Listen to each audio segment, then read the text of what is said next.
Ce soir, nous accueillons et nous avons l'honneur d'avoir avec nous deux invités. Pierre-Yves Antras, donc directeur général d'Haute-Savoie Habitat et auteur du livre Libérer son entreprise. Et Jean-Pierre Gou. Jean-Pierre Gou, fondateur de One Home, mais aussi auteur, entrepreneur, mathématicien. Et après avoir parlé avec vous deux, Pierre-Yves et Jean-Pierre, j'aimerais partager à tous ceux qui sont là ce soir ce que j'ai pu voir, sentir. Un point que vous avez en commun, c'est que vous êtes deux leaders, mais pas seulement d'entreprise. Je pense des leaders de vie, des leaders d'opinion. Et ce qui m'a interpellé, c'est que voilà, ces deux leaders se sont mis en mouvement et ils ont su écouter leur cœur. Voilà, donc je fais court sur votre présentation parce que je pense que on va vous découvrir par la suite et ça va être un grand moment. Donc, comment va se dérouler la soirée? Romain va vous partager cette belle nouvelle qui concerne l'association des leaders éclairés. Ensuite, nous vous proposerons un temps rapide de connexion, de centrage, afin qu'on puisse rentrer dans ce webinaire le plus apaisé possible. Et puis, Dorothée, qui est une bénévole de l'association, introduira Pierre-Yves. Et puis, Pierre-Yves prendra la parole et je vous laisserai découvrir ce qui va se passer. Et à la suite, Romain présentera Jean-Pierre Gou. Et puis, Jean-Pierre Gou nous fera vivre une expérience assez incroyable que je n'ai pas envie de... Pour ceux qui ont vu le teaser, savent à quoi s'attendre, mais voilà, je n'ai pas envie de vous en dire plus pour l'instant. Et puis, nous terminerons ce webinaire avec voilà, un moment de communion, tous ensemble. Et puis, voilà, un petit moment pour qu'on puisse se regarder, se retrouver tous ensemble et terminer la soirée tranquillement.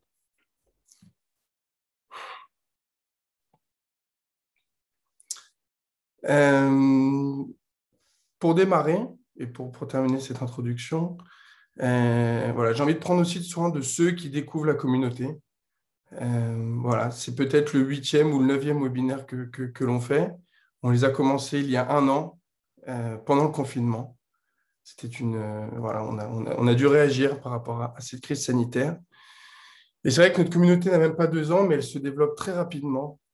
Et il me semble que c'est important ce soir de partager avec vous notre raison d'être et ce qui nous réunit, à la fois ce soir, mais depuis 2 ans, et puis depuis le confinement, il y a des webinaires. Et pour faire rapide, notre raison d'être, c'est d'être ensemble, de vivre des moments d'intériorité, d'inspiration, pour opérer des changements en entreprise et dans la société. Et puis, avant que Pierre-Yves Antras et Jean-Pierre Gou ouvrent leur cœur, j'aimerais ouvrir le mien. Et voilà, il y a 2 ans, j'embarquais dans l'aventure. Et il y a 2 jours, je fêtais mes 25 ans en montagne. Et j'ai eu 2 beaux cadeaux.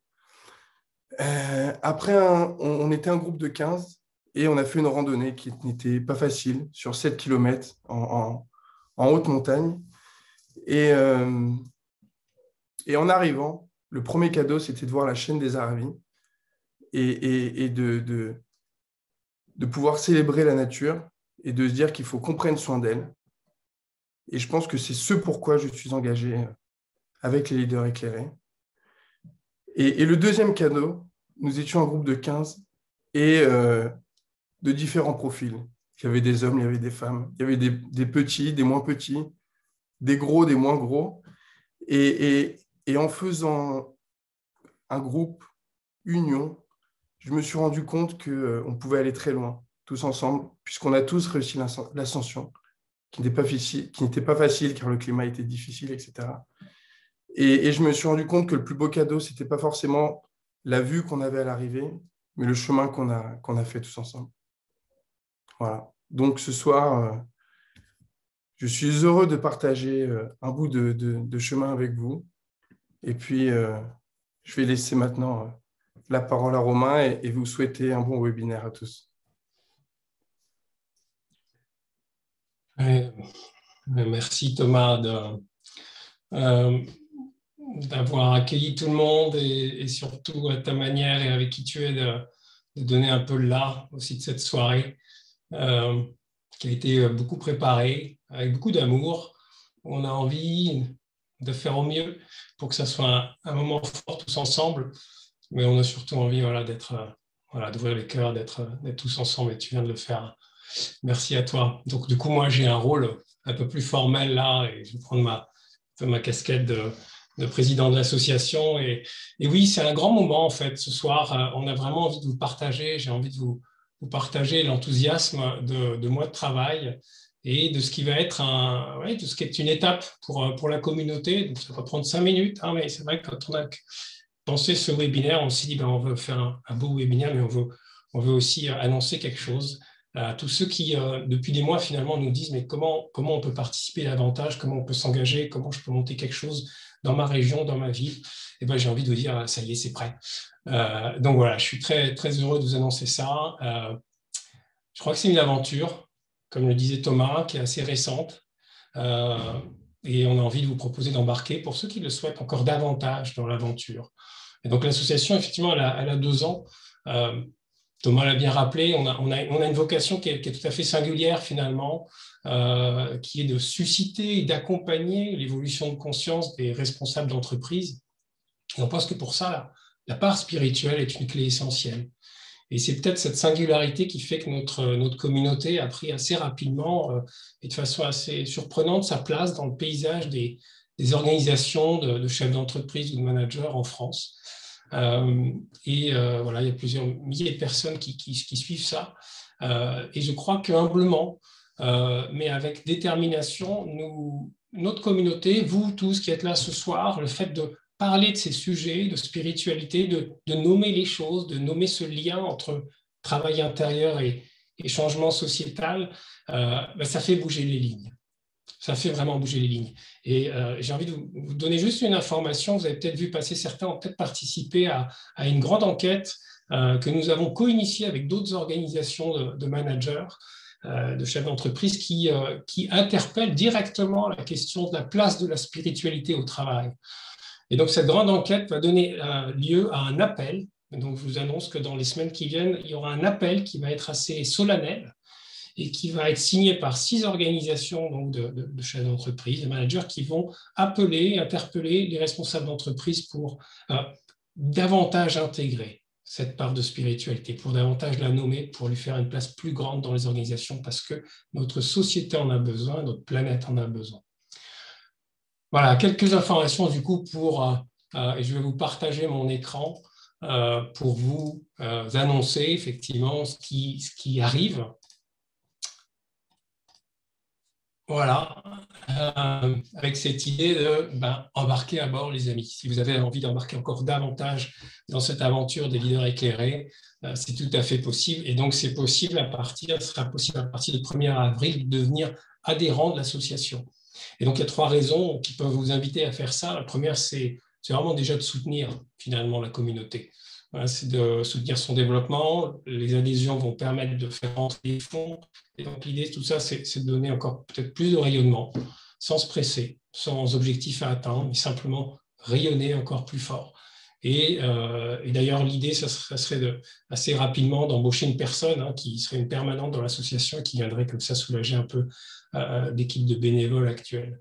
La deuxième raison, c'est que l'idée, c'est de vous permettre de donner vous à votre tour, c'est de participer à d'autres programmes, d'aller encore plus activement. Si vous avez envie, si cette énergie-là de la communauté des leaders vous parle, c'est vraiment de venir mettre votre patte là-dedans.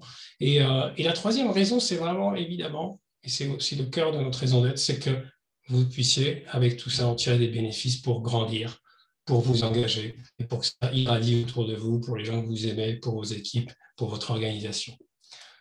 Donc voilà, c'est le 1er avril, parce qu'on ne manque pas d'humour, il ne faut surtout pas se prendre au sérieux. On ouvrira les adhésions, ça sera sur le site web. Et de façon concomitante, on ouvrira donc les premiers cercles régionaux Donc, je vous donnerai plus d'informations en fin de webinaire. On se reprend 5 minutes pour les informations pratiques.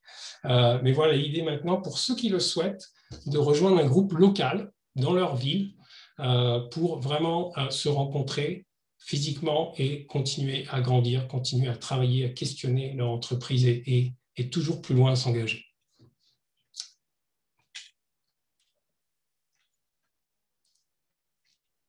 Alors, quelques mots maintenant pour peut-être vous partager, avant de céder la parole à nos intervenants, juste quelques mots pour partager l'intention de ce webinaire qui a été concocté avec amour. Je crois que l'idée, c'est de se laisser inspirer par Pierre-Yves Antras, par Jean-Pierre Gou. C'est surtout de se laisser toucher. Et vraiment, l'idée aussi, c'est vraiment d'aller, grâce à eux, recontacter peut-être cette lumière-là, cette lumière qui est en vous, cette source. Je crois que tous les deux vont nous inspirer parce qu'ils ont contacté une source qui, finalement, quand elle jaillit, leur permet d'écouter leurs rêves. Et à l'arrivée, vous allez voir, de déplacer des montagnes et faire des projets qui sont fabuleux et qui rayonnent. Et c'est très surprenant et peut-être que vous le vivez déjà dans vos vies, c'est que quand on ouvre cette source-là, de façon invariable, on est amené à s'engager pour quelque chose de plus grand et notamment pour notre planète. Donc voilà, j'espère qu'avec ce webinaire, non seulement ça va réveiller ou éveiller quelque chose en vous, mais que dans l'expérience qu'on va vivre, donc je vous invite vraiment à rester jusqu'au bout. On a maintenu l'expérience, on l'a mis un peu volontairement à la fin pour qu'on vive ce moment-là de lien, pour que peut-être chacun d'entre vous et tous ensemble, on touche un petit peu de cette source-là qui est en nous et qui est si belle. Donc merci à nos deux intervenants. Dorothée, je vais te laisser, comme c'est de coutume chez nous, proposer un petit temps d'intériorité pour continuer. Merci Romain. Bonsoir à toutes et à tous. Je suis vraiment heureuse d'être dans cette aventure qui, en effet, depuis plusieurs mois, nous préparons cela avec beaucoup de cœur, beaucoup d'engagement. Et ce que nous avons pour coutume de faire, c'est un peu notre marque de fabrique, comme dit Romain régulièrement, c'est d'avoir ce temps de connexion. Donc, je vous propose de prendre quelques minutes ensemble, de pouvoir, là où vous êtes, en tout cas, installer, que ce soit sur une chaise, un fauteuil, dans votre canapé ou peut-être même debout, eh bien, c'est de pouvoir fermer les yeux si c'est OK pour vous, de les laisser entrouvrir si c'est mieux, et de pouvoir vous accorder ce temps de pause, de pouvoir prendre quelques respirations profondes. Donc, une respiration profonde, c'est par exemple inspirer par le nez, souffler par la bouche.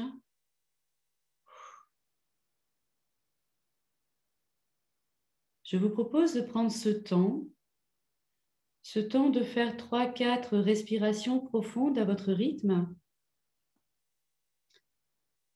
Auquel cas, de mettre une main sur votre cœur, une main sur votre ventre pour pouvoir percevoir dans votre corps le va-et-vient de ce souffle qui vous permet de vous poser, de déposer aussi tout le rythme de cette journée.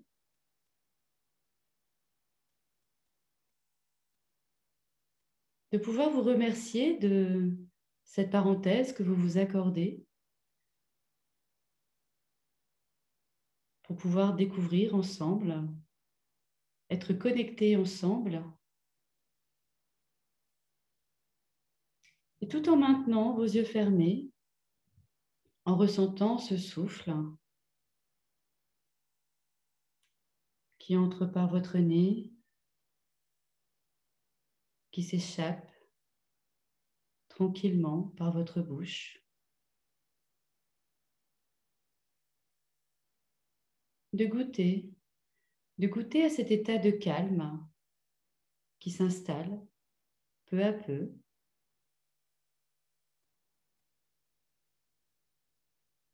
Et qui vous permet de découvrir peut-être pour certains ou certaines cette approche de centrage, d'alignement, de présence à soi.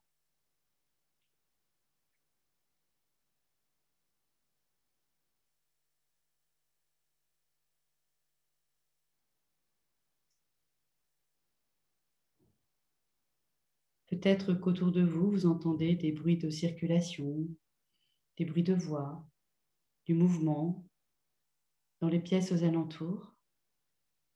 Grâce à cet exercice de respiration, d'ancrage, nous sommes ici, chacun, individuellement, et nous venons de franchir les 300 personnes. Nous sommes plus de 303 personnes à être connectées ensemble à ce webinaire pour pouvoir découvrir ces aventures. Je vous propose une dernière inspiration profonde, de réouvrir les yeux à votre rythme et si besoin, de vous étendre, de pouvoir bâiller pour reprendre pleinement conscience de votre corps et de pouvoir démarrer ensemble ce webinaire.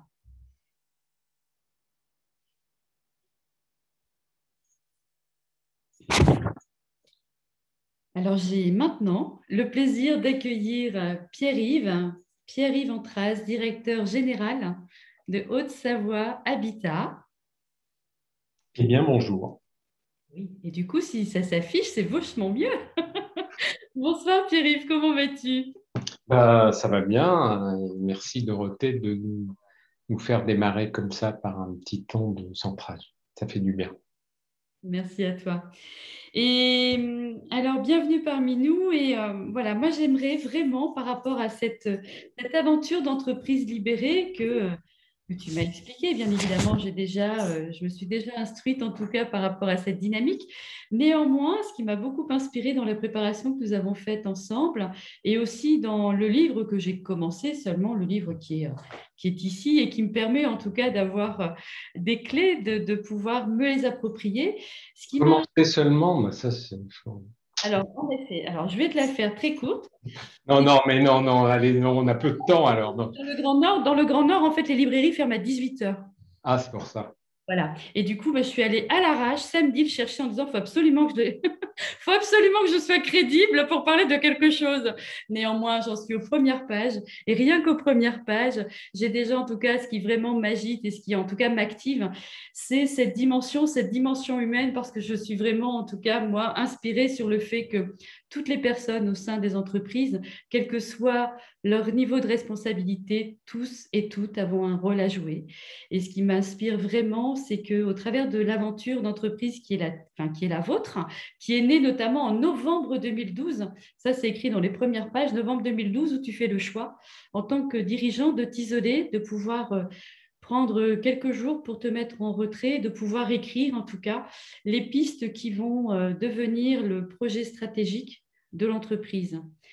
Ce qui m'a beaucoup interpellée, Pierre-Yves, c'est qu'on pourrait avoir cette croyance comment un directeur général peut s'adresser à l'ensemble de ses salariés. Ça, j'ai envie de dire, c'était avant, parce que je suis intimement convaincue que notamment les dirigeants, les entrepreneurs sont celles et ceux qui en tout cas impulsent cet élan, qui impulsent cette dynamique de pouvoir faire embarquer.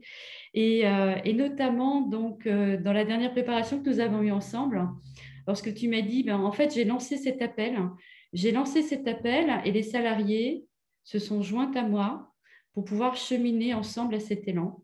Donc, ce que je te propose, Pierre-Yves, c'est de pouvoir nous partager cette aventure collective et repréciser, avant de te donner la parole, qu'auprès des participants, vous pouvez donc interagir par le biais du chat. Nous vous proposons de venir mettre des mots-clés qui sont en résonance avec vous. Et voilà, nous essaierons de faire une synthèse du mieux que nous pourrons faire en tout cas, puisque pour le coup, Pierre-Yves, tu as 20 minutes. Merci Dorothée. Donc, top chrono, je vais essayer de les tenir. C'est très difficile parce que pour ceux qui me connaissent, je suis bavard. Et forcément, quand on m'interroge sur ce parcours-là, j'ai beaucoup de choses à dire. J'espère que je saurai respecter les horaires. Enfin, en tout cas, je serai dans l'obligation de le faire. Alors, le but de mon intervention, c'est de partager une histoire, celle de Haute-Savoie Habitat, la mienne aussi quelque part, parce que nos chemins se sont croisés entre celui de Haute-Savoie Habitat et le mien. L'idée, c'est surtout de répondre à la question que Romain, que les animateurs nous ont posée, à Jean-Pierre et à moi, c'est en quoi notre cheminement, notre transformation contribue à régénérer la Terre. Donc c'est une question qui m'a fait réfléchir et j'essaierai de vous dire pourquoi je donne cette réponse-là et je suis obligé de passer par la petite histoire que vous me demandez. Voilà, je vais essayer de le faire. Je vais essayer de le faire à la hussarde, en accéléré. Je vais commencer par vous présenter Haute-Savoie Habitat. Donc Haute-Savoie Habitat, un organisme de logement social, un organisme HLM, je ne vais pas en dire beaucoup plus, une grosse structure à l'échelle territoriale du département de la Haute-Savoie, où Thomas est allé faire sa petite randonnée sur le sommet des Aravis. Bon, il a juste dit que c'était de la haute montagne, alors que pour un Haut-Savoyard, les Aravis, ça reste relativement jouable, mais je ne veux pas lui casser la baraque, donc il a fait effectivement de la haute montagne, en tout cas un beau territoire, de belles choses à faire et une logique surtout de belles choses à faire dans la mission de l'intérêt général qui est celle de Haute-Savoie Habitat, qui est le logement de ceux qui sont le plus éloignés de l'accès à logement, donc une mission, un organisme à mission, une entreprise à mission, quelque chose qui est important à faire pour le cadre de la société qui est le logement social. Une entreprise qui est présente depuis 90 ans sur la Haute-Savoie, qui a 300 salariés, voilà, ça donne le contexte, je ne vais pas plus loin.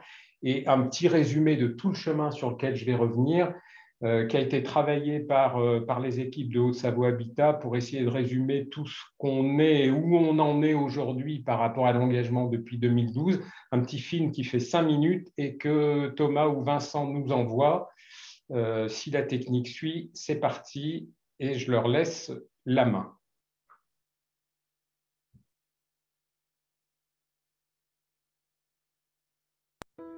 Depuis 2012, Haute-Savoie Habitat mène un travail collaboratif sur les thèmes de la confiance, de l'autonomie et de la liberté. L'entreprise progresse sur son chemin de libération et de nombreuses actions concrètes illustrent cette aventure commune. Par exemple, la construction de son dojo, un espace de bien-être et de détente niché au sommet de son siège. Tous les salariés peuvent s'y rendre afin de pratiquer des activités physiques visant à atteindre un éveil du corps et de l'esprit. L'intérêt de ce lieu est également de proposer un espace hors du cadre professionnel classique dans lequel les équipes peuvent se retrouver pour des séminaires ou des pratiques de groupe. Des sessions de massage y sont également proposées régulièrement à tous les salariés. On y trouve même une boîte à idées confectionnée par les ouvriers. Et c'est justement sur l'expression des nouvelles idées des salariés que l'entreprise s'appuie en les encourageant à se questionner et à proposer de nouveaux projets pour sortir du pilotage automatique. En 2018, c'est avec l'appui de 90 salariés qu'elle tisse une feuille de route stratégique. Celles et ceux qui font l'entreprise dessinent son présent et son avenir. Un concours à idées a été aussi organisé avec à la clé la concrétisation des projets des lauréats. Ou encore, elle a su inviter ses salariés à réfléchir à de nouvelles méthodes de travail durant la période de confinement pour s'adapter à cette situation nouvelle, toujours en misant sur l'intelligence collective. Être bien au travail reste son leitmotiv malgré la distance. Et même si cette distance peut sembler pesante par moments en cette période de crise, les salariés de Haute-Savoie Habitat y étaient déjà préparés depuis longtemps. Les horaires flexibles avaient remplacé les plannings et le travail à domicile était devenu une habitude pour beaucoup de collaborateurs. La mobilité raisonnée est également un aspect important puisque chaque salarié peut facilement réserver un bureau sur le site de travail qu'il souhaite et bénéficie d'espaces de coworking dédiés. Tout mettre en place pour s'éloigner de la souffrance au travail et cultiver le bonheur. L'entreprise a mis en place le bathomètre, un outil de mesure permettant d'évaluer le bonheur au travail. Chaque mois, un sondage est envoyé à l'ensemble des salariés pour leur demander de s'exprimer sur leur appréciation du bonheur au travail. Aujourd'hui, ils sont près de 80% à considérer être heureux dans leurs fonctions au sein de Haute-Savoie Habitat. Le mouvement Partage mon sourire a pour but de rassembler dans l'entreprise toutes les personnes soucieuses du bien-être et du sourire au travail et compte près de 120 Chief Happiness Officers. Ces ambassadeurs organisent régulièrement des activités afin de fédérer la communauté, comme des baignades au lac, des loteries, des séances au laser game, des repas au restaurant, des séances de cinéma. Pour accéder à la liberté, le corps et la tête de l'entreprise se sont ouverts. Pour y parvenir, il faut échanger, partager le sens encore et encore, tester, grandir ensemble. Les échanges libérés, les cafés managers, sont des cercles de parole pour que chacune et chacun puisse comprendre à son rythme cette aventure. Puis, un voyage était nécessaire, un voyage de 30 cm entre la tête et le cœur. L'ouverture des cœurs a conduit à plus de sincérité, d'authenticité, à une relation sans masque. La coach des cœurs et de la libération apporte son soutien à toutes les équipes. Dans cette démarche, l'intelligence émotionnelle a toute son importance. L'entreprise prend conscience de la force de l'intuition et du partage pour accomplir sa mission et œuvrer au bien-être de chacun. Elle s'ouvre à des disciplines comme la méditation, la communication non violente, échange avec des femmes et des hommes inspirants, Jonathan Lehmann, Thomas d'Ansembourg, et en fait profiter l'ensemble de son écosystème, comme ses locataires et ses prestataires. Après l'ouverture à l'intelligence rationnelle et corporelle, le corps et le mental, à l'intelligence émotionnelle, celle du cœur, elle s'avance sur l'ouverture de l'esprit en créant le labo de recherche quantique. Aujourd'hui, Haute-Savoie Habitat partage son expérience. Des conférences sont animées par Pierre-Yves Ventras. 2 livres ont été publiés pour raconter l'histoire de son cheminement vers la libération et pour donner la parole aux acteurs du quotidien de cette belle aventure. 32 salariés témoignent dans un album photo. Une exposition itinérante a été réalisée et vous pouvez visiter sa version virtuelle en ligne. Les bénéfices de toutes ces actions profitent à notre fonds de dotation dont la mission est d'accompagner les projets des locataires du parc social. Et demain ? Forte de valeurs profondément ancrées comme le professionnalisme, la transparence, la prospective et la solidarité, Haute-Savoie Habitat s'engage en conscience dans un avenir plus serein, plus vert et plus responsable. En constituant un groupe destiné aux achats responsables, elle se mobilise en faveur de la préservation des espèces, privilégie le recours aux circuits courts et entame sa lutte pour la décarbonation. Elle souhaite incarner véritablement le changement sociétal et l'engagement pour le vivant dont nous avons besoin.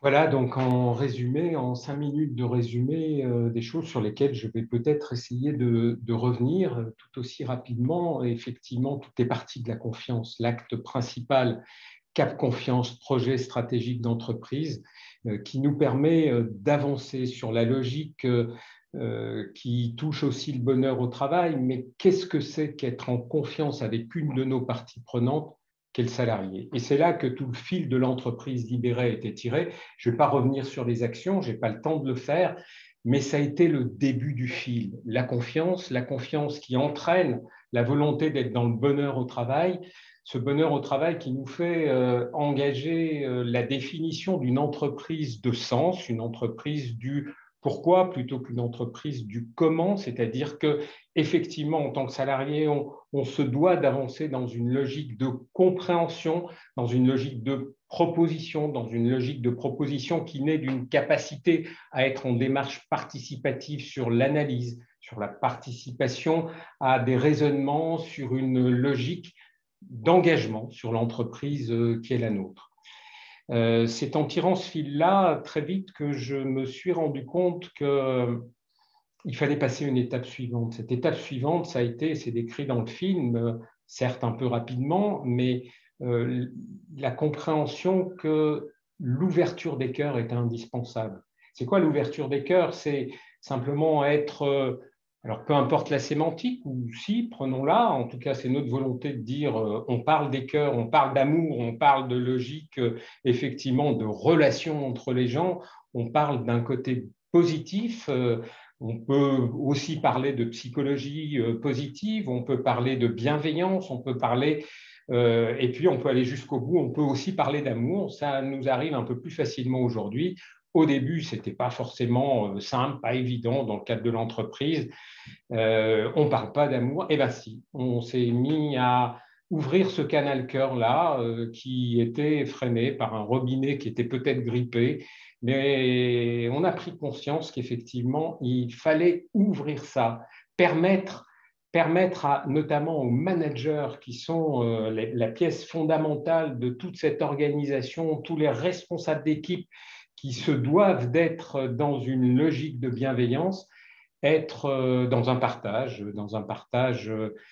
qu'on a fait sur une logique de retraite que j'ai proposée à la totalité des managers. Ils étaient 40, 40 équipes au total. Une retraite qui a fait poser beaucoup de questions et qui permettait de dire, ben voilà, allons-y, j'ai conscience qu'il fallait qu'on poursuive la libération de l'entreprise par la libération des cœurs. C'est comme ça que le chemin s'est continué.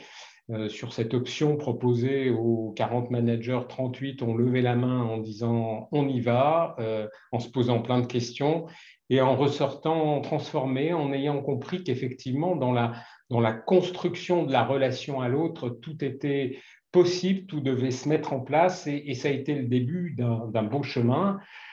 Beau chemin qui se continue encore aujourd'hui sur cette ouverture des cœurs qui nous a fait prendre conscience qu'effectivement la nécessité du management dans l'entreprise était prioritairement, bien sûr, de permettre le bonheur au travail, mais là-dessus, il y a beaucoup de débats à avoir. Moi, je le définis comme une logique où un jour, j'ai compris que plutôt que de parler de bonheur au travail, il fallait parler de non-souffrance et que notre mission principale était d'éviter toute souffrance quand on pouvait l'éviter au maximum. Et donc, on peut aussi parler de bonheur, mais parler de non-souffrance, c'est peut-être plus acceptable. Et je considère aujourd'hui qu'effectivement, travailler sur cette logique d'ouverture des cœurs nous a permis d'intégrer, en tout cas, l'observation et l'anticipation de la souffrance et l'action le plus tôt possible avant que les signes de souffrance soient trop marqués et tant qu'ils sont encore bougeables dans le sens où on peut encore intervenir. C'est comme ça qu'on a créé, ce que là aussi vous avez vu dans le petit résumé filmé, un coach des cœurs et de la libération, donc un poste important qui vient en coach interne intervenir sur des logiques de régulation, de résolution de conflits. Et c'est comme ça qu'on a résolu des choses qu'on n'avait jamais réussi à résoudre au sein de l'entreprise. Et puis, cette ouverture des cœurs m'a fait prendre conscience qu'on touchait quelque chose qui était dans l'invisible. L'énergie, c'est pour ça que j'essaye de ne pas lire toutes les questions qui arrivent, c'est très difficile, mais à un moment, on a pris conscience, j'ai pris conscience que là, on touchait les fils de l'invisible, de l'énergie, et que je me suis dit qu'on n'avait pas inventé dans nos rôles de manager ce qu'était le management quantique.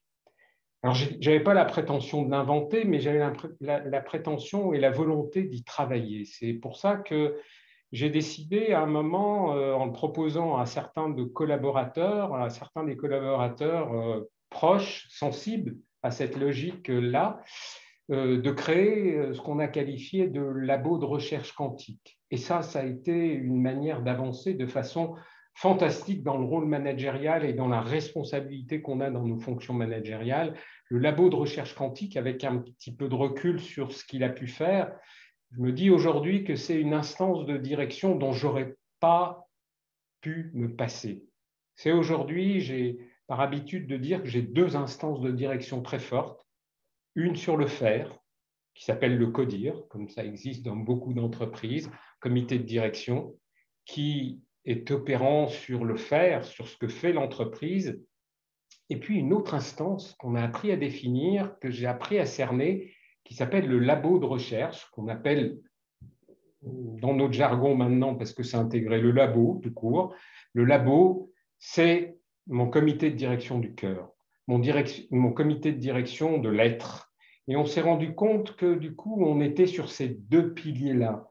Et ce labo, je vais encore très vite, s'est fixé un super objectif. C'est qu'à un moment, on s'est dit, mais qu'est-ce qu'il faut creuser? On a ouvert le corps de l'entreprise en travaillant sur l'entreprise libérée. On a compris qu'il fallait ouvrir les cœurs. Et maintenant, Et maintenant, qu'est-ce qu'on engage? Et là, cet engagement a été fort. Le labo s'est investi, a décidé de se mettre dans une phase de réflexion partagée. On est rentrés ensemble, les membres du labo, dans une retraite, comme on l'avait fait pour l'ouverture des cœurs, sauf que là, on est encore plus loin dans la recherche de l'invisible. On a conduit une retraite vipassana de 10 jours, de méditation dans le silence, pendant 10 jours, pour faire ressortir ce qui était la commande qu'on devait aller lire dans ce que nous demandait l'entreprise. Et on en est ressorti avec un contenu fantastique. Et pour faire très vite, le contenu principal, c'est « il n'y a pas de doute, ouvrons l'esprit de l'entreprise. Vous avez bien travaillé, vous avez ouvert le corps, le cœur, voilà la mission. » Et là, on est ressorti en se disant, parce qu'on avait le droit de sortir à l'issue de 10 jours de silence et surtout de parler, on est ressorti en se disant « waouh, la tâche ne va pas être simple ». Elle n'est pas simple, mais elle a tout de suite démarré. Dès notre sortie, on a compris que notre engagement, notamment par rapport à ce que vivait notre entreprise comme membre d'une entreprise au sein de sa planète, qui s'appelle la planète Terre, était important. Et on a intégré dès le début 2020 cette notion d'engagement responsable qu'on a traduit dans nos actions avec, je peux en citer qu'une, qui a été la première, qui est bien intégrée dans l'ouverture spirituelle de ce qu'on fait, de ce qu'on veut faire et de ce qu'on veut expliquer, qui a été l'engagement sur l'achat responsable. Notre entreprise, comme tous les organismes HLM, sont dans des logiques effectivement très importantes d'achat. Et par nos quelques 200 millions à peu près, voilà, en arrondissant ça, on procède à 200 millions d'achats chaque année. Et là, on s'est dit, soyons le petit colibri, ce n'est pas grand-chose à l'échelle de la planète, mais c'est déjà pas mal si on commence. Et donc, on a engagé cette action-là. Et on engage par ça, et notre ouverture spirituelle est en chemin. Alors, voilà ce que je voulais dire. Simplement, entre le moment où on a pris conscience de tout ça, il y a eu ce qui s'est passé il y a juste un an, la crise qu'on a vécue comme toutes les entreprises. Et pour terminer, je vais juste dire ce que la crise nous a apporté. D'abord, une belle opportunité. Je le redirai, je pense, après, je le dis tout de suite. Moi, j'ai par habitude de définir la crise dans le sens étymologique qu'on ne va pas chercher. On voit souvent le sens du mot crise dans la logique de la rupture, de la scission, dans une rupture violente. J'ai envie de voir l'autre sens de l'étymologie. C'est ce que j'ai expliqué aux collaborateurs cette année dans mon message des vœux. Ayons le courage de voir le mot crise dans le sens étymologique du choix, de celui qui va ou qui doit nous conduire à choisir parmi plusieurs opportunités qu'on peut avoir. Et c'est ça la force aujourd'hui. On s'est rendu compte qu'en fait, tout ce qu'on avait engagé, tout ce que je vous ai décrit, tout ce qui est écrit dans le livre qui nous présente jusqu'à l'avant-retraite Vipassana, tout ça nous avait permis de nous préparer au temps qu'on est en train de vivre.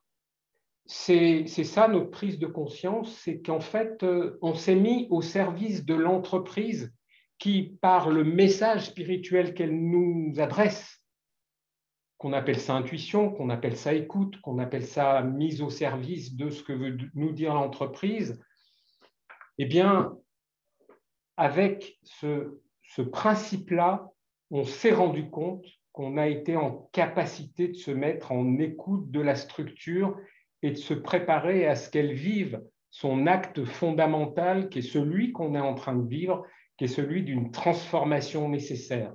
Je suis persuadé que notre entreprise, comme toutes les entreprises, doivent engager cette mutation, cette transformation pour aller vers quelque chose dont notre monde a besoin demain, tout en continuant à vivre notre mission, c'est-à-dire au service de l'entreprise, la mission du logement social. Notre entreprise a besoin de nous pour pouvoir continuer à exister demain et pour porter sa mission. Et le sentiment qu'on a, nos 2 instances de direction, mon CODIR, mon labo, qui travaillent ensemble aujourd'hui sur la constitution du cocon qui forme une chrysalide. C'est-à-dire qu'on est vraiment dans la logique de ce qu'on a bien fait depuis 90 ans, qui a été porté par une chenille qui a tissé des choses fantastiques et qui doit se préparer à se transformer en passant par une chrysalide et par un cocon, par une étape de transformation qui est fondamentale à ce que sera le papillon de demain. Et notre mission a été d'être au service de l'écoute de l'entreprise pour que ce cocon soit le plus fortement tissé possible. Voilà un petit peu mon état de questions, d'analyse et de positionnement de l'entreprise aujourd'hui, puisque ça fait bientôt 2 mois que ces 2 instances sont en train de travailler sur qu'est-ce que c'est que de tisser ce cocon, comment on s'assure ensemble que notre fil de soie partagé et commun est le bon fil de soie fait de la soie de chacun de nos propres actes de tissage individuels, donc au niveau des 10 personnes. Voilà, donc pour répondre à la question et en résumé, parce que sinon Dorothée va me dire que j'ai zappé le temps, mais j'ai encore 1 minute, je crois. Non, il me reste 4 minutes. Oh, ben alors c'est royal, j'avais mal géré ces 20 minutes. Donc, simplement, je réponds sur les 2 questions, sur la question en 2 points. Je pense que notre chemin qui a contribué à régénérer la Terre, je dirais que d'abord, c'est le passage de l'entreprise libérée et surtout de l'ouverture des cœurs et de la confiance qui est en fait le chemin indispensable pour trouver la paix. Je crois qu'on ne peut pas aborder la transformation du monde, de notre planète, de notre entreprise, si on n'est pas en paix pour le faire. C'est-à-dire que si on rentre dans un chemin guerrier pour engager une révolution, on n'y arrivera pas. Et je pense que la logique principale, en tout cas celle à laquelle j'arrive aujourd'hui, c'est que tout le chemin indispensable de la libération de l'entreprise, l'ouverture des cœurs, apporte une paix individuelle en chacun, une paix dans la relation à l'autre, à son binôme, à son collègue, à son voisin, à son regard, tout simplement, un regard de paix, pour être en paix sur un monde qui a besoin d'être en paix pour engager la 2e étape. Et la 2e étape, c'est le 2e point qui me paraît fondamental, c'est de se mettre en mouvement pour engager la transformation. Moi, je ne sais pas ce que sera notre étape de transformation. Je suis persuadé qu'on est encore dans cette logique de transformation, de mutation, de construction. Je dis à mes collaborateurs qu'on est encore dans le cocon. Je suis persuadé qu'on sortira du cocon en 2021, c'est ce que je leur ai annoncé, et qu'on se donnera les moyens de bien sortir du cocon en 2021 et que le papillon sera beau. Je ne suis pas sûr qu'il sera encore volé ou déjà volé en 2021. Et je leur ai aussi annoncé que je pense que comme dans toute transformation, le déploiement, ou comme toute naissance, le déploiement des ailes fera un petit peu mal, mais c'est peut-être une souffrance nécessaire qui sera indispensable pour que notre papillon vole bien. Voilà, j'ai calé tip-top sur le timing, Dorothée. Bon. Bravo, Pierre-Yves, bravo. Merci pour le timing, d'une part, mais surtout pour tout ce que tu nous as permis de comprendre, en tout cas dans les grandes lignes, bien évidemment.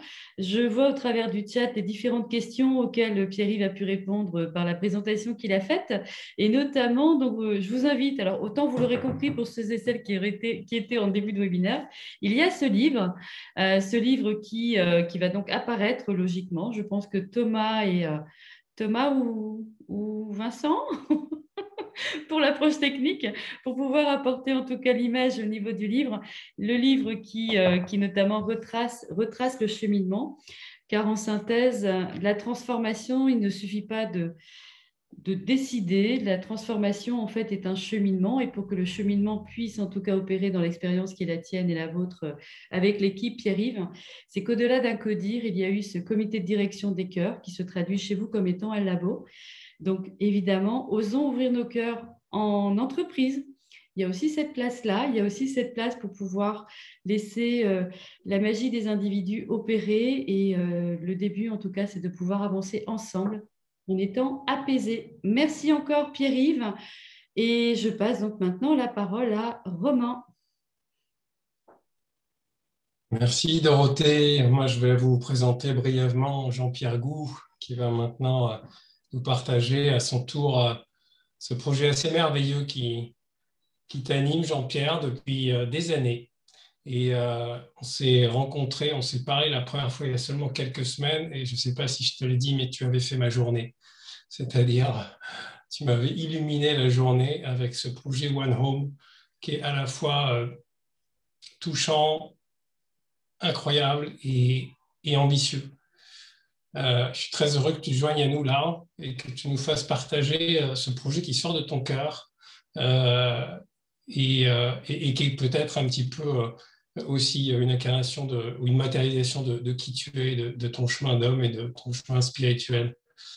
Voilà, pour la présentation un peu plus formelle, tu es mathématicien, en tout cas tu es ingénieur spécialisé en mathématiques à l'origine, et puis tu es entrepreneur, et puis tu es devenu écrivain, et tu as notamment écrit ce roman qui s'appelle Siècle bleu.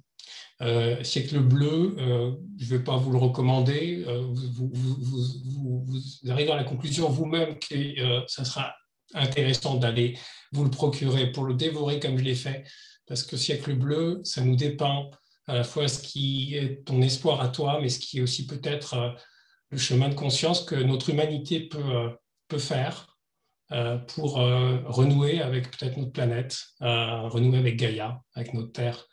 Donc voilà, tu es le fondateur de One Home, tu es aussi président de l'Institut des futurs souhaitables et tu es surtout un homme qui est avec nous ce soir et je te remercie vraiment, je te donne les clés et c'est toi qui nous amènera dans cette expérience surprenante de l'overview effect qu'on va garder en anglais, même si on aurait pu le mettre en français, mais on va le vivre comme ça. Très bien. Écoute, merci Romain pour cette introduction qui me touche. Merci Pierre-Yves pour ta présentation qui a beaucoup résonné et je vais essayer de faire aussi un peu parfois le lien entre ces deux projets parce que derrière, ils servent le même but. Pour vous parler un peu de la genèse de ce projet, comme tu l'as dit, moi je suis de formation scientifique, j'ai fait des études d'ingénieur et après j'étais chercheur en maths et une des raisons pour lesquelles j'ai fait ça, c'était pour répondre à une interrogation ou en fait je dirais presque une peur que j'avais depuis l'enfance, qu'on vivait sur une planète absolument incroyable et que malgré ça, les gens ne s'en rendaient pas compte et qu'ils étaient en train de la détruire. Et pendant l'adolescence, j'ai découvert un livre qui m'a beaucoup marqué qui s'appelait L'hypothèse Gaïa de James Lovelock, dans lequel Lovelock expliquait que la vie sur Terre et l'habitabilité de la vie sur Terre, c'était la même chose. C'est-à-dire que les conditions qui fait qu'on n'est pas sur une planète habitable, elle est habitable parce qu'il y a de la vie qui la rend habitable. Et ça, cette chose-là, ça m'a vraiment touché parce que je me suis dit, en détruisant la vie, on ne détruit pas juste des créatures ou un décor, en fait, on détruit les conditions d'habitabilité de cette planète. Et donc, ce que l'humanité est en train de faire, c'est quelque chose d'extrêmement dangereux. On ne détruit pas juste de la beauté, on va finir par se détruire nous-mêmes. Et donc, ça a amené, depuis, je dirais, l'adolescence, une espèce de quête de vouloir essayer de comprendre pourquoi on détruisait ça, quelles pouvaient être les solutions. Et donc, ça fait, je ne sais pas, depuis 30 ans que je lis toute une série de choses pour essayer de comprendre et essayer de proposer des choses. Donc, pour agir, au départ, ça a été par la science, par les maths, puis par la création d'une entreprise. J'ai travaillé pendant 17 ans dans une boîte dans le domaine de l'énergie et de l'environnement, dont à la fin, j'étais directeur général. Mais à côté de ça, j'ai toujours eu d'autres voies parce que je me disais, ces voies qui sont économiques, diplomatiques, que j'ai bien vues dans mon entreprise, c'est des voies qui sont utiles, mais il y a quelque chose qui ne va pas dans la façon d'être. C'est-à-dire qu'on est, comme tu le disais, Pierre, beaucoup dans le faire et pas tellement dans l'être. Et la manière dont on aborde la résolution de cette crise climatique est souvent très guerrière. Il y a des luttes, il y a des oppositions de pouvoir et on parle très peu du sujet qui nous touche, qui est la préservation de la vie, la préservation de la Terre. Et la Terre qu'on cherche à protéger, c'est la grande absence de tous les débats. Moi, j'ai été vraiment de multiples conférences internationales sur la planète, tout de suite vous êtes sur dans les négociations, tout de suite vous êtes sur des articles de loi, sur des discussions sur des alinéas. Et la Terre est la grande oubliée de ça. Et je me disais qu'à côté de ces voies économiques, diplomatiques ou scientifiques qui sont nécessaires, il y avait certainement une voie plus profonde, une voie que je qualifierais de poétique. Parce que la poésie, c'est justement se connecter à la beauté profonde du monde. Et cette beauté profonde, évidemment, il y a beaucoup de personnes qui y sont connectées, mais les décideurs n'y sont pas connectés. Et je m'étais dit, qu'est-ce qui pourrait faire que les gens réalisent à quel point on est sur cette planète extraordinaire sans passer par des longs discours et en passant par les émotions. Et en 1996, donc ça fait exactement 25 ans, un ami m'a offert ce livre qui s'appelle The Home Planet en anglais, Clair de Terre en français. Et en fait, ce livre, ça a été une révélation. C'est un livre un peu comme le livre de Thomas Pesquet, où vous avez des photos de la Terre vues depuis l'espace, mais surtout, il est accompagné de citations d'astronautes du monde entier. C'est édité par l'Association des explorateurs de l'espace, qui est en gros l'amicale des anciens astronautes. Et dedans, j'ai été très marqué par ces textes parce qu'ils parlaient d'exactement des choses qui me semblaient être importantes pour l'humanité, c'est-à-dire de notre rapport à cette planète, du fait qu'il n'y a pas de frontières, du fait qu'on est tous unis, du fait qu'on est tous interconnectés, du fait qu'il y a de la fragilité, du fait qu'il y a de la durabilité, de la vulnérabilité, du fait qu'il y a énormément de beauté, du fait qu'on habite un vaisseau spatial. Et ce que je vous disais, ça rejoignait en fait ce qu'ils ont vécu. Ils ont vécu par les émotions ce que disait James Lovelock, c'est-à-dire ils ont vu ce système Terre qui nous nourrit et pour ça, il fallait nous en extraire. Et j'ai été vraiment très touché par la poésie de ces astronautes et je suis parti à leur rencontre pour essayer de comprendre pourquoi, donc aux États-Unis et en France. Et en discutant avec eux, ils disaient qu'on les interrogeait très peu là-dessus, mais qu'ils avaient eu une expérience mystique dans l'espace. Et cette expérience, il y a quelqu'un qui s'appelle Frank White, qui fait partie de notre ONG là, maintenant, One Home, qui est devenu un ami. Et lui, il a rencontré beaucoup plus d'astronautes que moi, 150. Et il s'est rendu compte que le fait d'être en apesanteur, d'être exposé à la beauté grand large de la Terre, d'être dans le silence et animé par une certaine peur, parce qu'ils sont toujours entre la vie et la mort, les astronautes, c'est un lieu très précaire, l'espace, ça crée les conditions d'une expérience mystique. Et en fait, cette expérience mystique, quand ils ont vu la Terre, ils ont été subjugués par sa beauté, elle crée deux choses. Une dissolution de l'ego, qu'on peut vivre dans le Vipassana, l'expérience que tu as rencontrée, Pierre-Yves, avec ton comité de direction, et aussi une ouverture du cœur. Et ça a changé complètement leur regard. Et souvent, quand les gens ont eu ces dissolutions de l'ego, ces dissolutions du cœur, ça se voit dans le regard des gens.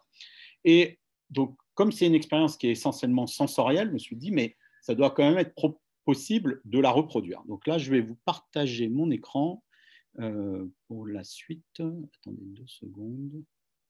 Attendez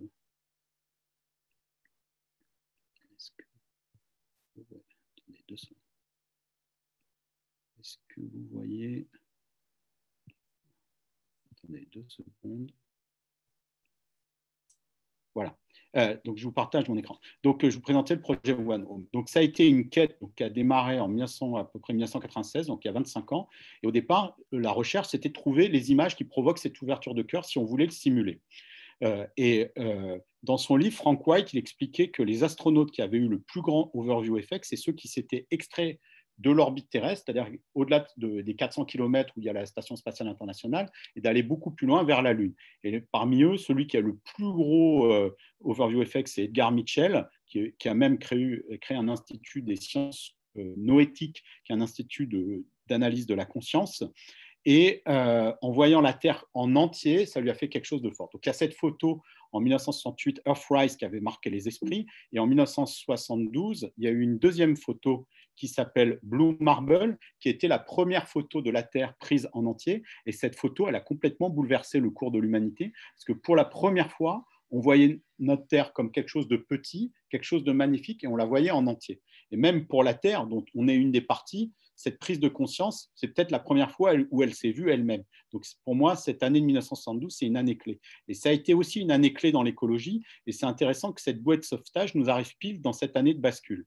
1972, c'est le premier sommet de la Terre à Stockholm, c'est le démarrage des Jours de la Terre, et c'est surtout le moment où les problèmes écologiques qui étaient locaux sont devenus globaux, c'est-à-dire qu'ils nécessitaient la coopération des peuples pour les résoudre, parce que l'air est en commun, l'eau est en commun, le sol est en commun, la terre est en commun, et donc il fallait travailler avec les peuples. Et s'il n'y avait pas eu cette image, et si on n'avait pas eu la capacité technologique de s'élever, déjà que c'est difficile entre les peuples de parler de cette crise écologique, mais sans cette image, ça aurait été encore plus difficile. Donc, je me suis dit, en fait, si cette image a autant marqué les gens, ça a été l'image la plus reproduite de l'histoire de l'humanité parce que c'était la seule photo de la Terre prise depuis l'espace. Et je me suis dit, il doit peut-être en avoir d'autres, des images de la Terre de ce type-là, et on va créer un overview effect qu'aucun astronaute a réussi à vivre en faisant tourner cette Terre en entier. Et quand j'étais en train de réfléchir à ça, on était en 1998, une autre personne a eu, et ça c'est une étrange synchronicité, la même idée, sauf qu'elle avait beaucoup plus de pouvoir que moi, c'est Al Gore. Lui, il revenait en décembre 1997 de la négociation des accords pour le protocole de Kyoto. Il cherchait un moyen d'unir les humains dans cette sortie des énergies fossiles. Et dans son bureau, il avait Blue Marble, et il a appelé la NASA en disant « mais vous n'auriez pas des photos tous les jours de la Terre comme ça, tout éclairé ?» Il dit « ah ben non, il n'y a pas de satellites qui sont capables de prendre ça. » Et donc, il a chargé la NASA de faire un satellite pour faire ces images, et faire un satellite qui ramène ces images de la Terre en entier tous les jours, c'est très compliqué. Parce que si vous voulez des images de la Terre tout éclairées, il faut être sur l'axe Terre-Soleil, et sur l'axe Terre-Soleil, soit vous êtes trop près de la Terre et vous tombez dans le bassin de gravitation de la Terre, soit vous êtes trop près du Soleil et vous tombez dans le bassin de gravitation du Soleil. Et entre les deux, il y a un unique point sur lequel les forces de gravitation s'équilibrent, sauf qu'il a 1 500 000 km, c'est-à-dire 4 fois la distance Terre-Lune. Al Gore a chargé la NASA d'envoyer un satellite là-bas avant la fin de l'année 2000, c'est-à-dire avant le début du 3e millénaire. Sauf qu'il s'est lancé dans la... donc moi, je me réjouissais que ces images puissent exister pour pouvoir faire mon rêve de simulation de l'overview effect, sauf qu'il s'est lancé dans la course à la présidence américaine, et si vous vous rappelez, c'était un match contre Bush qui s'est soldé comme la dernière élection américaine par un recompte en Floride, et Al Gore a mis 1 mois et demi avant de reconnaître on va dire sa défaite, et Bush, pour lui faire payer, en janvier 2001, a annulé cette mission. Donc moi, mon rêve était broyé, et j'étais très triste, mais comme je ne suis pas du genre à me laisser abattre, désolé, attendez, je reviens en arrière. J'ai commencé à écrire un roman qui raconterait ce que cet overview effect à grande échelle pourrait faire. Et ce roman, au départ, je pensais que ça allait me prendre 1 an. Ça m'a pris 10 ans, en fait. Ça m'a pris entre 2000 et 2010. Le premier tome a été sorti en 2010, le deuxième en 2012. Et là, ce que vous voyez en rouge, c'est la réédition en poche de Siècle Bleu, qui vient de sortir dans la même édition que Pierre-Yves, chez Actes Sud, donc dans la collection Babel Noire. Voilà. Donc, c'est un thriller qui raconte comment, en 28 jours, il y a 14 jours dans le premier tome, 14 jours dans le second tome, on peut changer le monde avec cette vision de la Terre depuis l'espace. Et pour les héros, ça ne se passera pas facilement, parce que, comme toute chose, tu parlais de la chrysalide, toute mutation a ses difficultés, mais il faut passer par ces phases un peu complexes si on veut voir arriver la lumière et déployer nos ailes après. Et à la fin de Siècle Bleu, je pose une intention et je me dis, tiens, ça serait marrant de rêver que ce satellite parte et que tous les jours, on ait ces images. Donc, le deuxième tome finit avec ça. Je ne vous spoil rien, ce n'est pas le cliffhanger de la fin. Et 1 an après, je découvre que le satellite n'avait pas été détruit. Obama avait pris le pouvoir, et en fait, Al Gore a convaincu Obama de mettre cette caméra de la Terre, non pas dans le satellite qui était prévu au départ, mais dans un autre satellite de l'US Air Force qui devait aller au point de Lagrange L1 pour filmer le Soleil. Donc, et ça, j'apprends ça vraiment sur un blog obscur de fans du spatial. Et en février 2015, une mission donc c'est Elon Musk avec SpaceX qui envoie ce satellite de l'US Air Force, envoie ce satellite dans l'espace, et en juillet 2015, on a la deuxième photo de la Terre prise depuis l'espace qui s'appelle Blue Marble 2, qui a été présentée par Obama. Et pour moi, je m'attendais à ce que tout le monde s'empare de ces images et qu'elles changent le monde comme dans mon roman. Sauf qu'en juillet 2015, ils n'ont sorti qu'une seule image. Et avec une image, on ne peut pas provoquer d'overview effect ni rien faire de plus.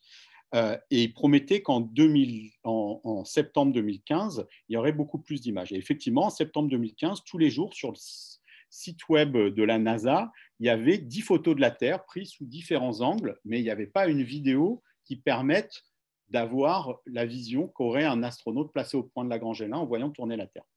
Et avec 10 images, il n'y avait pas assez pour pouvoir faire, je dirais, cette vidéo complète. Et là, il s'est passé un événement bizarre, mais qui a provoqué une ouverture de cœur, c'est les attentats de Paris. Et quand il y a eu les attentats de Paris, moi, ça m'a tellement affligé que j'ai posté un message sur Facebook en disant, ben voilà, il y a tellement de noirceur dans ce monde, il faudrait faire un acte poétique. Il y a ces images, est-ce que quelqu'un est intéressé de regarder avec moi ce qu'on pourrait en faire, quoi? Parce que personne n'en faisait rien. Et il s'avère que l'ami qui m'avait offert le livre Clair de Terre au début, que je vous avais parlé, là, avec les images de la Terre et des astronautes, était devenu en 25 ans un ingénieur accompli, spécialiste de la 3D, de la réalité virtuelle. Et il me dit, bah, écoute, on a découvert ce truc-là ensemble, on va continuer. Et donc, pendant des mois, on a essayé de créer à partir de ces images une vidéo. Et en fait, il s'avère que même si on n'a que 10 images, la Terre tourne beaucoup plus vite que la vitesse des nuages. Et en 5 mois, on a réussi à bâtir un algorithme qui permet presque sans aucun défaut de faire tourner la Terre. Et donc, on a réussi à faire ce que personne n'avait fait avant, c'est-à-dire voir la Terre en entier filmée depuis l'espace. Alors moi, quand je l'ai vu, ça m'a fait pleurer, mon associé aussi. Et puis, quand on l'a partagé avec d'autres gens, ça les a énormément émus. Il y avait l'organisateur de TEDx, d'un des TEDx parisiens qui était là et qui m'a proposé un mois après de monter sur la scène. Et là, pour la première fois, j'allais confronter, on va dire, un espèce de rêve ou une vision avec un public et j'avais aucune idée de savoir ce que ça allait faire sur les gens. Et il y avait 800 personnes dans le théâtre Bobino et 800 personnes qui se sont mises à pleurer. Donc, et puis, j'avais lancé un appel pour que ces images soient diffusées dans le monde entier. Il y a eu énormément de projections à travers le monde. Moi-même, j'ai dû faire ces 4 dernières années presque 200 conférences. Bon, le Covid a arrêté ça pour projeter ces images dans différents publics. Mais derrière, l'intention, c'était vraiment de réaliser la vision que j'avais dans Siècle Bleu, dans le livre, d'essayer de partager ça avec le plus grand monde. Donc, il y a 2 ans à peu près, on a commencé avec un autre ami qui est designer à imaginer une nouvelle expérience qui s'appelle One Home, qui est en fait une surcouche au-dessus de ce projet précédent qui s'appelait Blueturn. Donc, cette One Home, c'est une ONG qu'on a lancée le 22 avril 2020 pour les 50 ans du Jour de la Terre. Pour moi, ce Jour de la Terre, c'est une journée qui est vraiment très, très importante. Le Siècle Bleu, j'avais commencé à l'écrire pour les 30 ans du Jour de la Terre. Il avait été publié pour les 40 ans du Jour de la Terre. Et là, voilà, l'acte pour ces 50 ans du Jour de la Terre, c'était le lancement de One Home. Donc, One Home, c'est une plateforme qui permet à tous de vivre l'Overview Effect, mais on a essayé de créer une expérience complète qui puisse s'approcher au mieux de ce que ressentent les astronautes, voire même aller plus loin. Donc, on a rajouté par rapport à Blueturn, qui était juste les images qui tournaient, un narratif. Vous le verrez tout à l'heure dans la projection. Donc, il y a un accompagnement pour vous amener à cette ouverture du cœur. On a travaillé avec des musiciens. Quand on a lancé cet appel au mois d'avril, on a eu des musiciens absolument incroyables qui se sont ralliés au projet. Yael Naïm a composé une chanson extraordinaire que vous pouvez trouver sur notre site onehome.org. Agoria, qui est un très grand DJ français aussi, nous a composé une musique. Mais la musique que vous allez écouter tout à l'heure, c'est une musique qu'on n'a pas encore publiée, qui a été composée par Mark Yeager, qui a été pendant longtemps l'adjoint de Hans Zimmer. Et Marc, je lui ai demandé de faire une musique qui provoque justement cette ouverture du cœur, c'est-à-dire à la fois un état d'apesanteur et un état qui soit propice à libérer des émotions et à déclencher un amour de la Terre, puisque c'est vraiment l'objectif de ce projet, c'est de se reconnecter à la Terre par cette dimension amoureuse. On a proposé aussi à un certain nombre de grands témoins de la conscience planétaire de faire des déclarations d'amour à la Terre. Donc, il y en a 5 ou 6 sur notre site.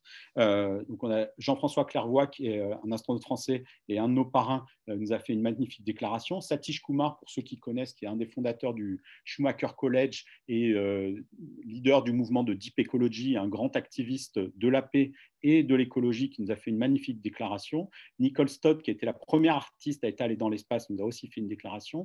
Leïna Sato, que certains d'entre vous connaissent peut-être, qui est à la fois poète, mais aussi une ambassadrice des dauphins, nous a fait un message magnifique, ainsi que John Allen, qui a plus de 90 ans et qui était le fondateur du projet Biotar 2 en Arizona, qui avait été aussi une des grosses inspirations de cette quête qui m'anime. Et à partir de la fin d'année, on proposera une expérience. On est en train de finir de réunir les fonds pour finaliser le développement, mais on permettra à tout le monde, après avoir vécu l'Overview Effect, de déclarer son amour à la Terre et d'envoyer en fait un message vocal dans lequel les gens raconteront leurs émotions comme ces personnalités l'ont fait. Et ça sera un appel qui sera fait à la fois aux écoles, mais aussi aux chefs d'entreprise, parce que ça serait un bon moyen pour les chefs d'entreprise de faire un serment à la Terre, c'est-à-dire de dire à la fois ce qu'on ressent et de dire pourquoi on s'engage. Et quand pour reboucler avec ce que je disais au début, c'est ce qui permettrait d'aller dans une voie émotionnelle et poétique, en plus de la voie économique ou scientifique qui est nécessaire, mais d'y aller avec un élan commun, avec une vision commune qui est cet amour de la Terre.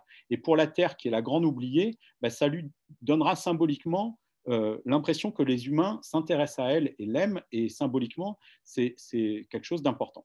Quand on a fini le design avec cet ami de cet écran, m'est venue une idée un peu encore plus profonde, qui était de se dire il faut pouvoir faire cette expérience ensemble, donc dans des salles, mais on sait bien qu'en ce moment c'est difficile de le faire, mais aussi en décentralisé comme on va le faire ce soir.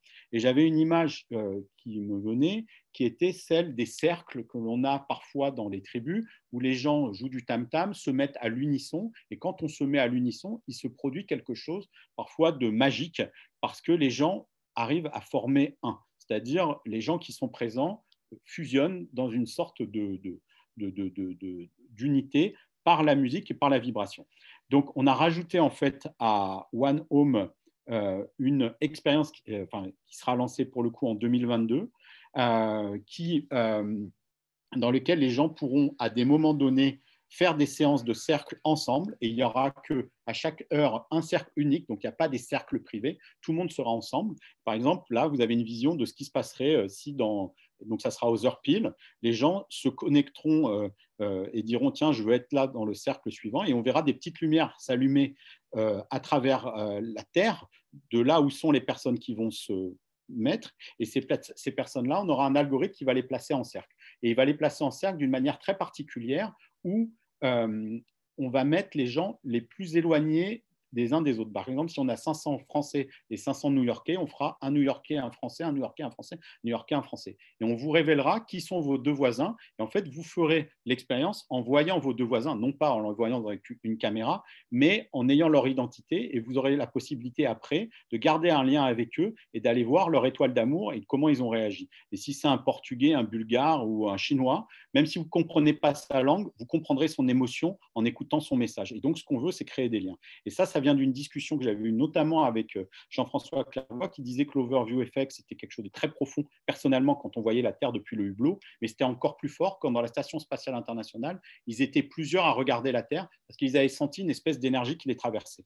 Donc, ça fait le lien avec ce que tu disais tout à l'heure, Pierre-Yves, sur l'invisible. Donc, on a essayé d'inviter l'invisible et le lien invisible dans cette séquence du cercle où vous allez voir la séance d'overview effect que vous allez faire dans quelques minutes sera précédée d'une animation poétique qui se base sur des techniques de cohérence cardiaque. Alors, rassurez-vous, vous n'aurez rien de spécial à faire, juste à vous laisser porté par les images, mais derrière, on utilise une musique qui a été faite par Moby avec des cycles de 6 secondes, 6 secondes, qui sont les cycles de respiration de la cohérence cardiaque et qui permettent de mettre en état de résonance les neurones du cœur et les neurones du cerveau et justement de provoquer cette ouverture du cœur. Donc, vous aurez 2 minutes de cohérence cardiaque et de mise en cohérence de ce groupe et après 5 minutes pour faire un tour de la Terre avec cette musique de Mark Yeager. Dernier point, ça, si on y arrive et si on a encore les fonds, on voudrait créer avec toutes ces étoiles d'amour un appel pour essayer d'en récolter plus d'1 million. Et quand on aura atteint ce million, ces étoiles d'amour, on les mettra dans un lieu très particulier qui est le cœur de la Terre. Donc, ça sera une expérience pour le coup en 3D dans lequel les gens seront projetés dans une grotte. Et cette grotte sera, on aura non plus une expérience d'overview effect, mais une expérience d'innerview effect, où on sera à l'intérieur du cœur de la Terre, activé par l'amour de l'humanité, par toutes ces petites étoiles. On a déjà fait des tests sur des personnes, et il y a des personnes qui sont presque évanouies en faisant l'expérience, tellement c'est émotionnellement fort. Donc, on verra dans quel cadre on le déploiera, si ça sera dans un lieu physique ou si on le mettra sur Internet, mais il faudra bien qu'on cale. Mais là, musicalement, on a juste fait ça avec des ondes θ et avec des battements de cœur, et c'est extrêmement profond de pouvoir écouter témoignages d'amour de la Terre et en étant symboliquement dans le cœur de la Terre. Et pour l'alignement, ça crée encore quelque chose de supplémentaire de l'overview effect, c'est-à-dire recueillir en fait l'information ou l'énergie qui a été générée par cet overview effect pour en faire une espèce d'expérience quintessente poétique. Voilà, et c'est une expérience qu'on appelle Planet Heart. Donc, voilà pour la présentation. Il y a toute une série de choses qui ont déjà été lancées, vous pouvez trouver sur notre site web, onehome.org.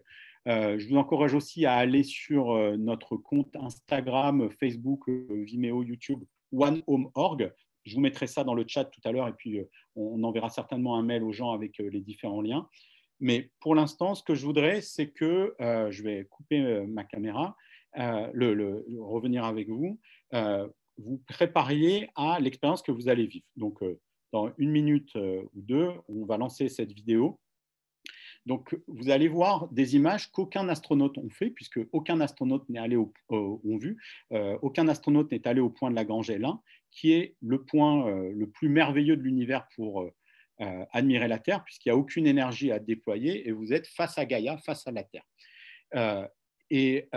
Donc, imaginez-vous, si vous êtes chez vous, ce que je vous demande, c'est de tirer vos rideaux et d'éteindre la lumière chez vous pour vraiment être dans ce noir complet comme vous auriez dans l'espace. Donc, éteignez bien tout ce que vous avez autour. Si vous êtes en famille, proposez à vos enfants et à votre famille de vous rejoindre parce que c'est quelque chose qui est bien de vivre à plusieurs. C'est une expérience qui dure 7 minutes, mais vous verrez, le temps passe vite.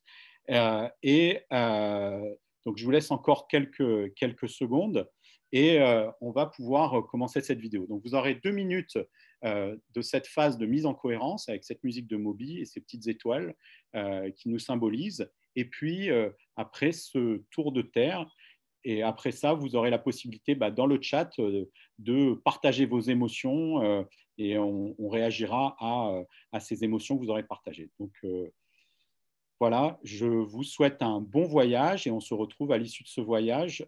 Si on peut lancer la vidéo, c'est parfait.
j'ai envie de vous proposer de rester peut-être quelques instants en contact avec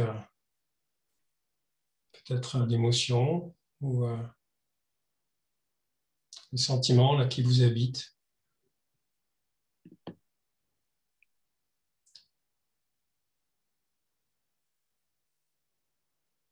On va prendre le temps juste de bien intégrer si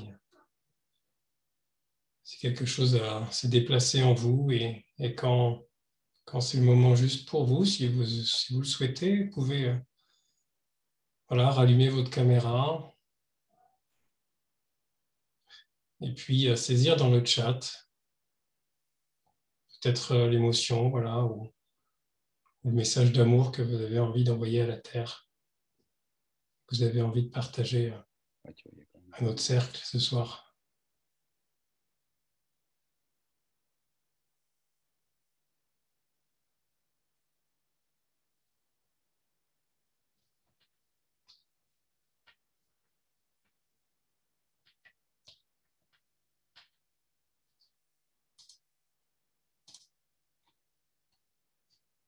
Vous pouvez passer en mode galerie si vous le souhaitez pour aussi regarder les autres visages.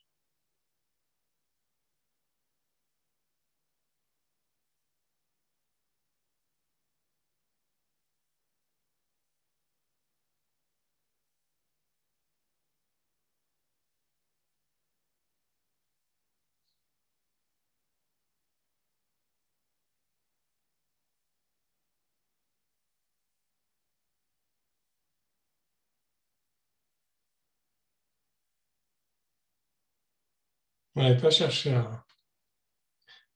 forcément à comprendre, mais juste à laisser s'exprimer ce qui est là pour vous, sans filtre.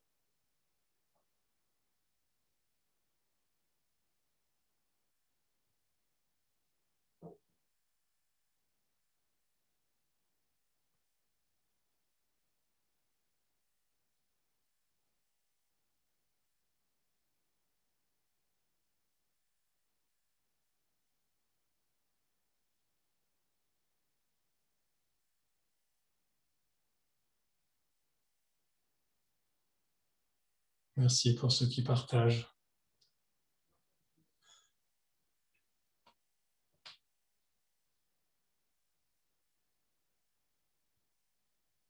Bienvenue à ceux qui sont bouleversés comme à ceux qui ont du mal à ressentir des choses. Tout est OK. Merci pour le petit bout de chou de 2 ans et demi là, qui s'est exprimé.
Vous pouvez continuer à partager dans le chat.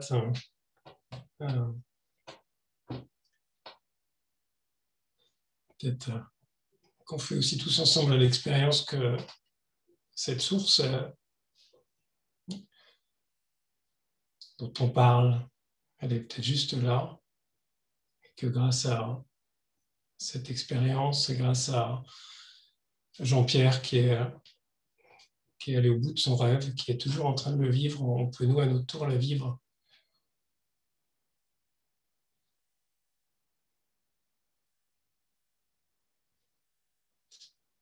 C'est une petite question pour tous les deux. Je vais vous proposer d'y répondre de façon sibylline.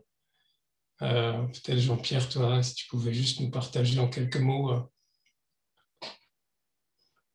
qu'est-ce que tu écoutes comme voix, comment tu fais à l'intérieur de toi pour écouter ce projet, pour rester au contact de ce projet. Moi, j'écoute une petite voix en moi et j'essaye d'aller au-delà du bruit du monde, quoi, parce que il y a beaucoup de bruit qui nous perturbe, mais la beauté, elle est là, quoi, elle est à 2 cm, quoi. Et donc, c'est juste prendre ce petit point de recul et vous n'avez pas besoin d'aller dans l'espace pour ça. Ça, c'est juste un moyen, on va dire, mais cette capacité, elle est en nous, de ce petit décentrage, et il ne faut pas grand-chose. Et donc, moi, c'est ça que j'essaye de faire dans ces projets, c'est toujours de les faire avec ce petit pas de côté où je laisse de côté le bruit et j'essaye d'aller sur l'essence des choses. Et on voit bien que les notions de fraternité, de connexion à la Terre, c'est des choses que les enfants ont naturellement, qui se coupent à partir du moment où on développe notre personnalité et où on est pris dans nos pensées. Mais il est juste là, il est à 1 centimètre. Donc, ça me donne beaucoup d'espoir et ça me donne beaucoup d'espoir de voir vos réactions parce que il n'y a pas besoin de grand-chose pour arriver à un changement massif. Pierre-Yves, même question, qu'est-ce que tu as écouté et qu'est-ce que tu continues d'écouter ou de voir ou de cultiver en toi pour continuer à oser?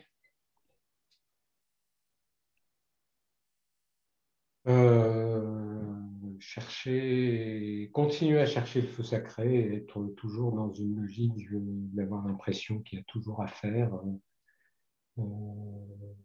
J'ai à la fois envie de répondre à ta question en répondant à la question indirecte que Jean-Pierre nous a posée.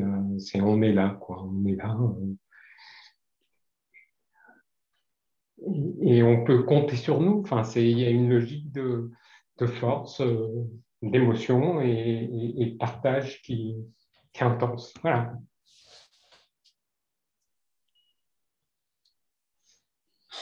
Merci.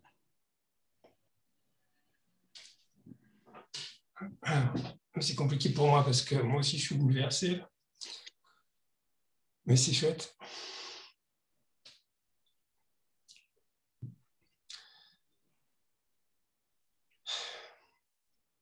Merci à tous les deux d'être juste qui vous êtes.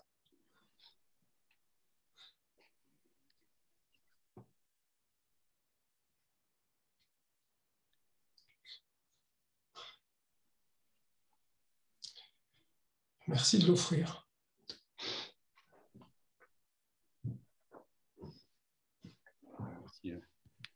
Merci à vous d'avoir permis ce moment-là, d'être aussi nombreux et dans ces moments plus difficiles où d'avoir ce temps d'échange, de communion. Merci, c'est puissant et plein d'espoir.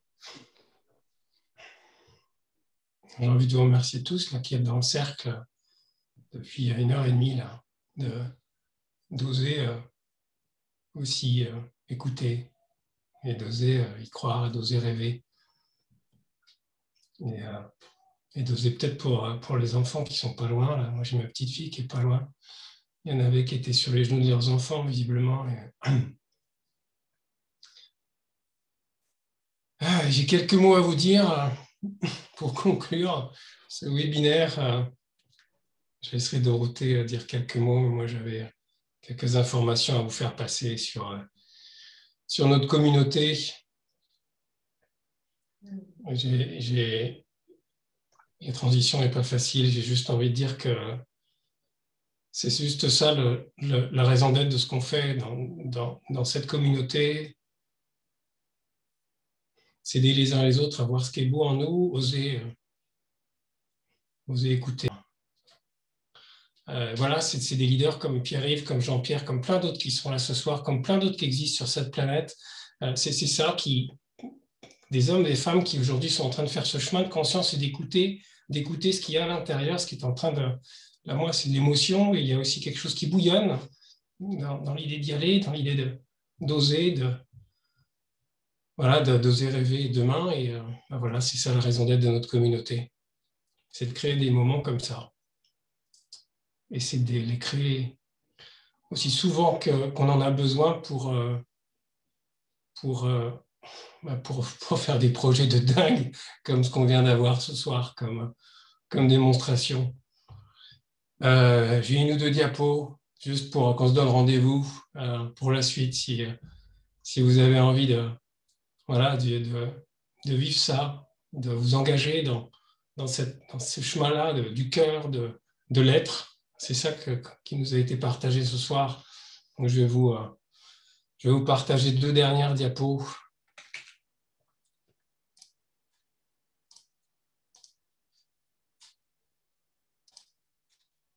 Voilà, revenir un petit peu sur Terre sans perdre le cœur qui est dans les étoiles et vous dire que voilà, si vous voulez embarquer dans l'association, devenir un membre actif, c'est pour la soutenir.